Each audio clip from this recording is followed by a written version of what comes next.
histoire, à savoir vendredi, quand on s'est déplacé à Ajaccio pour donc jouer ce match de deuxième tour de play-off contre l'ACA.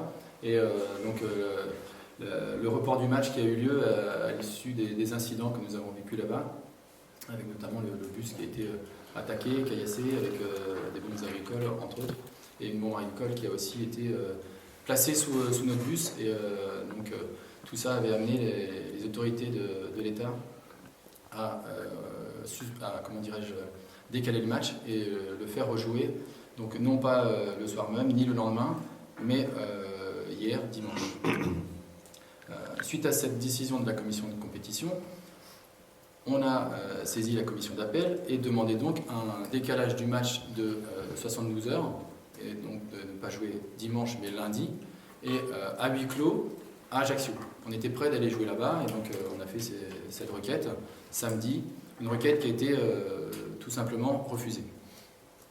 Nous sommes donc partis à Ajaccio hier pour jouer ce match, avec donc toute l'équipe, tout le staff et les dirigeants, et donc avec l'envie évidemment de jouer ce match dans des conditions dites normales. On avait demandé justement à la Ligue de nous assurer de ces conditions normales de sécurité, et il y a eu un déploiement de CRS qui a été tout à fait extraordinaire à notre arrivée à l'aéroport, et de l'aéroport à l'hôtel, de l'hôtel au stade. Donc tout ça s'est passé sans encombre. Là, le problème qui survient, c'est qu'on arrive dans le stade. Donc il y a eu un contexte évidemment de match de coup près, d'ambiance électrique, et donc les joueurs ont réussi à faire face à cette ambiance, et on fait ce qu'il faut pour décrocher les prolongations. Malgré ça, c'est vrai que ce contexte était électrique, et non seulement les joueurs sur le terrain, que ce soit aussi le staff sur le banc, et nous dirigeants de tribune, on était donc pris à partie, que ce soit par des insultes ou même physiquement, car effectivement le président Vincent Volpe a été agressé physiquement dans la tribune. Après le but de donc Jean-Philippe Mateta sur le penalty en deuxième mi-temps de prolongation. À ce moment-là, on a dû donc quitter le stade et aller donc dans les vestiaires suivre la fin du match.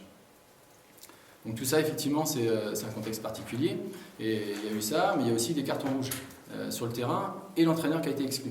Donc ça vous avait pas échappé. À la 85e, le coach donc, de l'ACA a été exclu, et ce coach, entre les prolongations et les pénaltys, est revenu sur le terrain.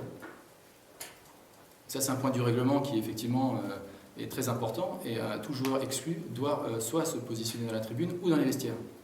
Ça vaut également pour le staff. Donc là, il y a un point du règlement qui est effectivement à creuser, et je vais passer la parole à notre conseil pour justement étayer notre décision de saisir la commission des compétitions suite à cet incident du règlement sur l'exclusion du coach de la CA.